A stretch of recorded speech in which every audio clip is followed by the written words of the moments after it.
గొడవలు సృష్టించాలి. మాచర్ల నియోజకవర్గంలో గొడవలు సృష్టించాలి. ఎందుకంటే గొడవలు సృష్టిస్తే ఒక వర్గం వచ్చి ఈ పిన్నెల్లి రామకృష్ణారెడ్డి ఇంటి దగ్గర కాపలా కుక్కల్లాగా ఉంటారు. ఇప్పుడు ఎవడో నువ్వు పిలుచుకుంటే జనం వస్తున్నారు కాబట్టి గొడవలు సృష్టిస్తే నా ఇంటి దగ్గర ఉంటారు.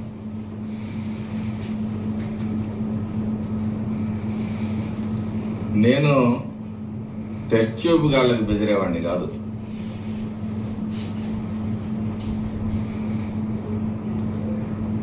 అన్నీ ఎదుర్కొన్న జీవితంలో అన్నిటికీ సిద్ధమై ఉన్నా. చెప్తా ఉన్నాను, సంయమనంగానే వ్యవహరిస్తానని. ఇప్పుడు ఏదో నా మీద 4 బీరు బాటిల్ వేశారు, నా నాన్నేదో అటెంప్ట్ చేస్తారనే దానికి నేను టెంప్ట్ అవ్వను. ఈ పల్నాడుని ప్రశాంతంగానే ఉంచుతాను. ప్రశాంతతకి అడ్డం వచ్చే వ్యక్తుల్ని ఏ విధంగా హ్యాండిల్ చేయాలో కూడా తెలుసు.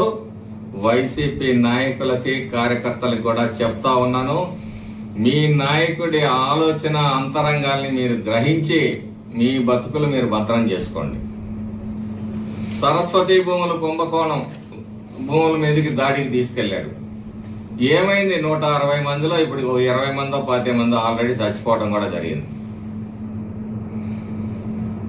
ఇన్ని సంవత్సరాలు 12-13 సంవత్సరాల్లో ఛార్జీలు పెట్టుకుంటున్నారు, కోర్టు తిరుగుతా ఉన్నారు. కనీసం ఒక ముద్ద బువ్వ మీ మొహాన్ని ఎప్పుడన్నా పెట్టాడా? 5 కోట్ల రూపాయలు జగన్మోహన్ రెడ్డి దగ్గర నుంచి తెచ్చుకున్నాడు. మీ బతుకులు మీరు బతకండి, సమాజాన్ని బతకనివ్వండి. ఈరోజు జలజీవన్ మిషన్ ద్వారా ప్రతి ఇంటికి నీళ్లు తీసుకొచ్చే ఒక కార్యక్రమానికి శ్రీకారం చుట్టాము, జరుగుతూ ఉంది. వైసీపీ నాయకుల్లాగా ప్రైవేటు నీళ్ళని మేము ప్రోత్సహించట్లే. ప్రతి ఇంటికి 500, 600, 800 రూపాయలు పెట్టి నీళ్లు కొనుక్కొని ప్రజలు అవస్థ పడతా ఉన్నారు. వీళ్ళకి స్వచ్ఛమైన నీళ్లు అందించాలి అని చెప్పేసి ఈరోజు ఆ కార్యక్రమాన్ని చేస్తాము.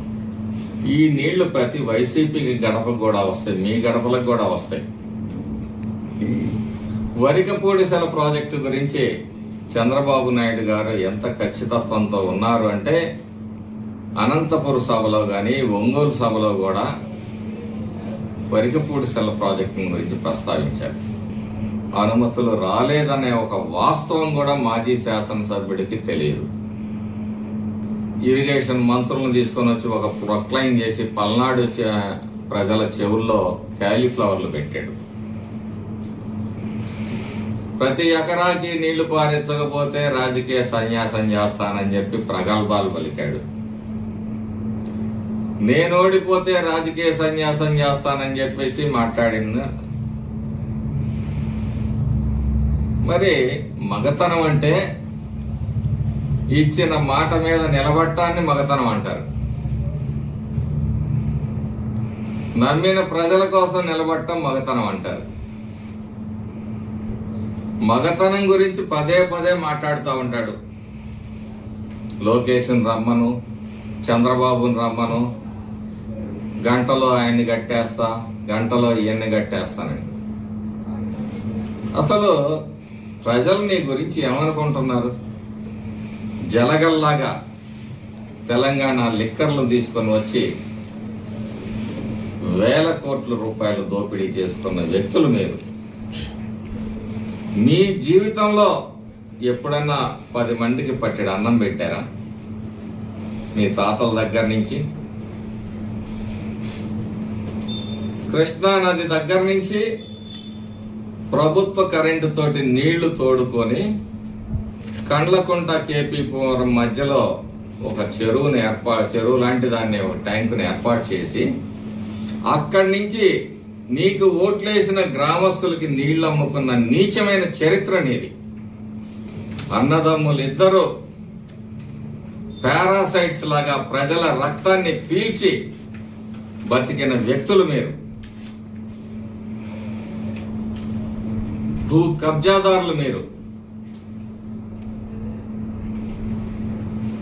మీరు నా గురించి మాట్లాడతారా? అంటే ఈ ఉడతూపులకి, తాటాకు చప్పుళ్ళకి బ్రహ్మారెడ్డి అనేవాడు బెదిరేవాడు కాదు. ఏ రోజు నేను ఇన్ఛార్జిగా బాధ్యతలు తీసుకున్నానో ఆ రోజే అన్నిటికీ సిద్ధమై అడుగు పెట్టాను.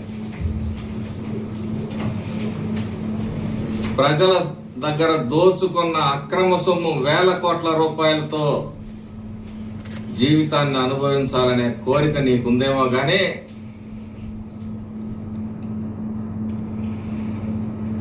నాకైతే దేవుడు ఏ రోజు మరణాన్ని శాసిస్తాడో ఆ రోజు జరుగుతుంది. నీ పాపం పండే రోజు కూడా దగ్గరలోనే ఉంది రామకృష్ణారెడ్డి.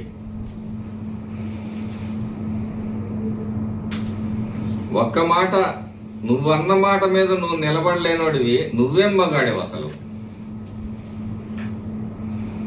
నువ్వు మగతనం గురించి మాట్లాడతావా?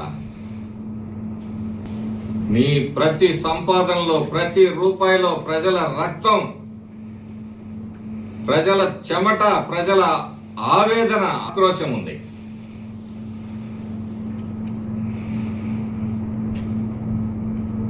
ఈ రాష్ట్రంలో ప్రజల కళ్ళల్లో ఆనందం చూడాలి,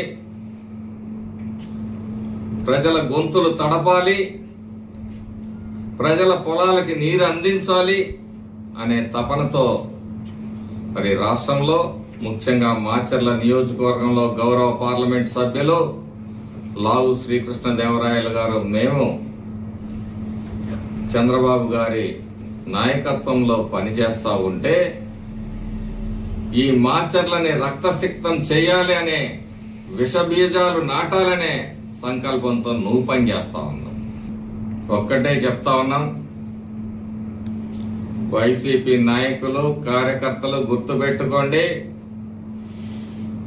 ప్రజలకు మతి మెరుపు ఎక్కువ అనుకుంటున్నాడు రామకృష్ణారెడ్డి. నీ అరాచకాలు, అక్రమాలు, నీ దౌర్జన్యాలు, దోపిడీలు, దుర్మార్గాలు ఈ నియోజకవర్గంలో ప్రజలు మర్చిపోలేదు, మర్చిపోరు. నిద్దట్లో లేచినా అవే కనపడతా ఉంటాయి. సరే, ఎవరు చేసినా ఎలా చేసినా ఈ తాటాకు చప్పుళ్ళకి, ఈ రఫా బ్యాచ్ కి బెదిరేవాడు కాదు బ్రహ్మారెడ్డి. 45 ఏళ్లుగా అన్ని చూసిన వ్యక్తిని. ప్రతి ఒక్కడు ఇప్పుడే ఇదే కాదు, ఏ తెలుగుదేశం కార్యకర్త మీద గాని దాడి చేయాలని గాని వాళ్ళని ఇబ్బంది పెట్టే ప్రయత్నాలు చేస్తే ఫలితాలు తీవ్రంగా ఉంటాయి. ఇప్పటికైనా మీ నాయకుడి ఆంతర్యాన్ని గ్రహించండి. ఒక్కటే నేను అడుగుతా ఉన్నాను, ఏ రోజైనా 5 సంవత్సరాలు పూర్తయ్యేటప్పటికి మాచర్ల అభివృద్ధి మీద చర్చకు సిద్ధమా రామకృష్ణారెడ్డి? 4 సార్లు శాసనసభ్యుడు, 4 సార్లు శాసనసభ్యుడు అని చెప్పి జబ్బలు జరుచుకోవటం కాదు. నువ్వు శాసనసభ్యుడు అయితే ఈ ప్రజలకు ఏం ఒరిగిందో నువ్వు చెప్పాలి. నువ్వు ఎన్ని వేల కోట్లు పోగు చేసుకున్నావు, నీ తమ్ముడు ఎన్ని వేల కోట్లు పోగు చేసుకున్నావు అనేది కాదు. ఈ ప్రజల కోసం నువ్వేం చేసావు? ఓట్లేసిన ప్రజల కోసం ఆ ధైర్యం నీకుందా? ఈరోజు గుండె మీద చేసుకొని నేను చెప్పగలుగుతాను, భవిష్యత్తులో వరికపూడిసెల ప్రాజెక్టు పూర్తి చేస్తామని కూడా నేను ధైర్యంగా చెప్తా ఉన్నాను. అసలు వరికపూడిసెల ప్రాజెక్ట్ ఏంటి, ఎన్ని వేల ఎకరాలు బారుతాయి, ఎన్ని పర్మిషన్లు కావాలో నీకు తెలుసా? పర్మిషన్లు ఆ రోజే తెచ్చాడంట ఆయన. ఎక్కడ పర్మిషన్లు తెచ్చావు? ఫారెస్ట్ క్లియరెన్స్ ఒకటి వచ్చింది. మేము వచ్చిన తర్వాత 14,70,00,000 మళ్ళీ ఫారెస్ట్ డెవలప్మెంట్ చేయడానికి మనం ఇచ్చిన భూమిలో డబ్బులు కట్టాల్సి వస్తే మేము వచ్చినా కట్టించాం. ఇప్పటికీ వాటర్ కమిషన్ పర్మిషన్ కావాలి, ఎన్విరాన్మెంటల్ పర్మిషన్ రావాలి. కనీస జ్ఞానం లేకుండా ప్రజలు పిచ్చోళ్ళు అని చెప్పేసి మాట్లాడుతూ ఉంటాడు. ఇక నా మీద దాడి అంటే నీకు దమ్ము ధైర్యం ఉంటే మగతనం అని మాట్లాడతాగా నేను ఒక్కడిని సెంటర్లో నిలబడతా, చేయేసి వెనక్కు.